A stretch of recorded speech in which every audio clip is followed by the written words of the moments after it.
आज की क्लास में हम एसएसटी के टॉप 10 क्वेश्चंस को सोल्व करेंगे। तो आज का टॉपिक रहने वाला है एंशिएंट एंड मिडाइवल हिस्ट्री। ठीक है, प्राचीन और मध्य इतिहास के आज हम क्वेश्चन को सोल्व करेंगे। तो अगर आप यूपी टेट की तैयारी कर रहे हैं तो आज की क्लास आपके लिए इंपॉर्टेंट है। क्लास को स्किप मत करना, लास्ट तक बने रहना। और अगर आप यूपी टेट के अलावा सी टेट, झारखंड टेट या बीपीएससी या इसके अलावा किसी और नॉन टीचिंग एग्जाम की भी तैयारी कर रहे हैं तो आज की क्लास आपके लिए इंपॉर्टेंट है। तो चलिए दोस्तों शुरू कर लेते हैं आज की क्लास। आज की क्लास को शुरू करने से पहले अगर आपने हमारे चैनल को सब्सक्राइब नहीं किया है तो हमारे चैनल को सब्सक्राइब करें। चलिए दोस्तों चलते हैं आज के पहले क्वेश्चन पर। देखते हैं पहले क्वेश्चन में हमसे क्या पूछा है। पहले क्वेश्चन में पूछा है बाणभट्ट किसके दरबारी कवि थे। जो बाणभट्ट है वो किसके दरबारी कवि थे? क्या वो कनिष्क के दरबारी कवि थे, हर्षवर्धन के दरबारी कवि थे, चंद्रगुप्त के या अकबर के? तो दोस्तों जो ये बाणभट्ट हैं ये हर्षवर्धन के दरबारी कवि थे। ठीक है, किसके दरबारी कवि थे? हर्षवर्धन के। ऑप्शन नंबर बी हमारा यहाँ पर सही हो जाता है। चलिए नेक्स्ट क्वेश्चन पर चलते हैं। नेक्स्ट क्वेश्चन में पूछा है बाणभट्ट द्वारा लिखित पुस्तक का नाम बताइए। ठीक है, कौन सी पुस्तक का नाम बताना है जो बाणभट्ट ने लिखी है? क्या कादम्बरी लिखी है, हर्षचरित लिखी है, अभिज्ञान शाकुंतलम लिखी है या अष्टाध्यायी लिखी है? तो दोस्तों जो कादम्बरी और हर्षचरित है ये दोनों पुस्तक किसने लिखी है? बाणभट्ट द्वारा। तो यहाँ पर ऑप्शन नंबर ए और बी दोनों सही हो जाते हैं। अभिज्ञान शाकुंतलम और अष्टाध्यायी, इनके लेखक अभिज्ञान शाकुंतलम किसने लिखी है? अभिज्ञान शाकुंतलम लिखी है कालिदास ने, और अष्टाध्यायी लिखी है पाणिनि ने। तो साथ के साथ इनको भी लर्न करते चलेंगे क्योंकि यहाँ से भी क्वेश्चन पूछ लेते हैं। तो अभी हमारा ऑप्शन नंबर ए कादम्बरी और बी हर्षचरित यहाँ पर सही हो जाता है कि बाणभट्ट द्वारा जो लिखित पुस्तक है वो है कादम्बरी और हर्षचरित। चलिए चलते हैं नेक्स्ट क्वेश्चन पर।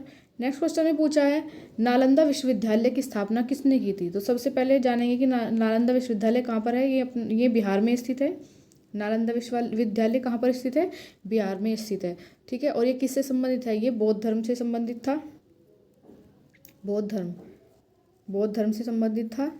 ठीक है, तो इसकी स्थापना पूछी है हमसे कि नालंदा विश्वविद्यालय की स्थापना किसने की। तो नालंदा विश्वविद्यालय की स्थापना की थी कुमारगुप्त ने।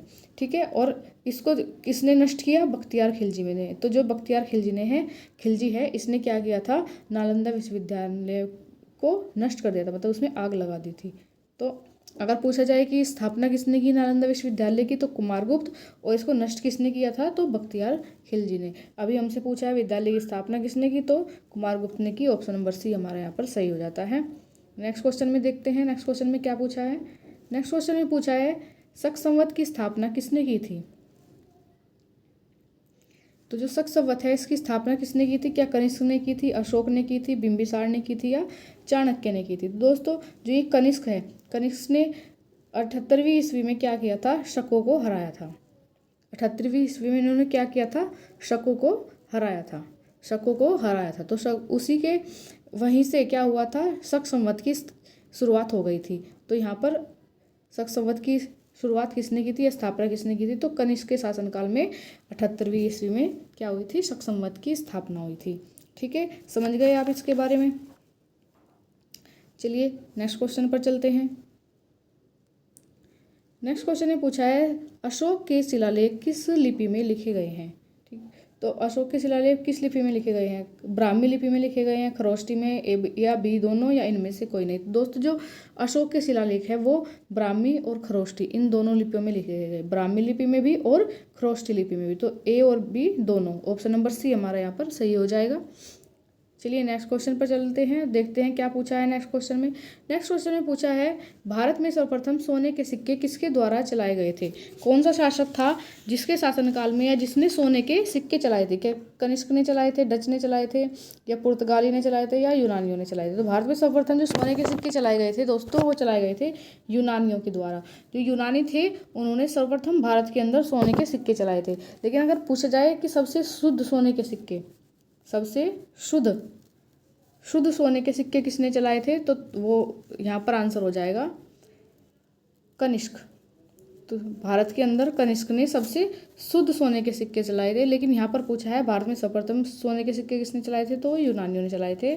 ऑप्शन नंबर डी सही हो जाएगा। चलिए नेक्स्ट क्वेश्चन पर चलते हैं। नेक्स्ट क्वेश्चन में पूछा है प्रयाग प्रशस्ति के लेखक कौन है। प्रयाग प्रशस्ति किसके द्वारा लिखी गई है ये पूछा है हमसे। क्या हरिसेन के द्वारा लिखी गई है या बाणभट्ट के द्वारा लिखी गई है, ये कल्हण द्वारा लिखी गई है, चाणक्य द्वारा लिखी गई है। तो दोस्तों प्रयाग प्रशस्ति किसने लिखी है, हरिसेन ने। ऑप्शन नंबर ए सही हो जाएगा। देखते हैं नेक्स्ट क्वेश्चन में क्या पूछा है। नेक्स्ट क्वेश्चन में पूछा है विजयनगर की स्थापना किसके द्वारा की गई थी। तो जो विजयनगर था उसकी स्थापना किसने की थी, क्या अशोक ने की थी, कनिष्क ने की थी, कुमारगुप्त ने की थी या हरिहर और बुक्का ने की थी। तो दोस्त यहाँ पर जो हरिहर बुक्का ये दोनों भाई थे। कौन थे ये दोनों भाई। तो इन दोनों ने क्या की थी, विजयनगर की स्थापना की थी।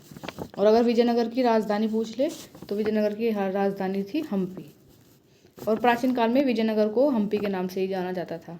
तो यहाँ पर ऑप्शन नंबर डी सही हो जाएगा। विजयनगर की स्थापना हरिहर और बुक्का ने की थी। चलिए नेक्स्ट क्वेश्चन पर चलते हैं। नेक्स्ट क्वेश्चन में पूछा है गांधार कला शैली किसका मिश्रण है। तो जो गांधार कला शैली है वो किसका मिश्रण है, इंडो और ऑस्ट्रेलियन, इंडो ग्रीक, इंडो और अमेरिकी या इनमें से कोई नहीं। तो दोस्तों जो ये गांधार कला शैली है ये इंडो और ग्रीक शैली का मिश्रण है। ऑप्शन नंबर बी यहाँ पर हमारा सही हो जाएगा। चलिए नेक्स्ट क्वेश्चन पर चलते हैं और आज की क्लास का हमारा लास्ट क्वेश्चन है। नेक्स्ट क्वेश्चन ने पूछा है अजंता एवं एलोरा की गुफाएं कहाँ पर स्थित है। तो अजंता व एलोरा की गुफाएं कहाँ पर स्थित है दोस्तों, ये मध्य प्रदेश के अंदर औरंगाबाद में अजंता और एलोरा की गुफाएं स्थित हैं। तो ऑप्शन नंबर बी यहाँ पर सही हो जाएगा। आज की क्लास में हमारे 10 क्वेश्चन थे और आई होप 10 के 10 क्वेश्चन ठीक है इतने इम्पोर्टेंट थे कि आपको इनमें से कोई ना कोई क्वेश्चन पेपर में देखने को जरूर मिलेगा। तो आप आज की क्लास से यहाँ पर आपके 10 क्वेश्चन पूरे हो गए। वीडियो को एक बार फिर से देखना जिससे कि आप अच्छी तरह से रिपीट कर पाओ, ठीक है। और कमेंट में ज़रूर बताना आपको वीडियो कैसी लगी। तो वीडियो लाइक करें, शेयर करें और चैनल को सब्सक्राइब करना ना भूलें। मिलते हैं नेक्स्ट वीडियो में, तब तक के लिए धन्यवाद।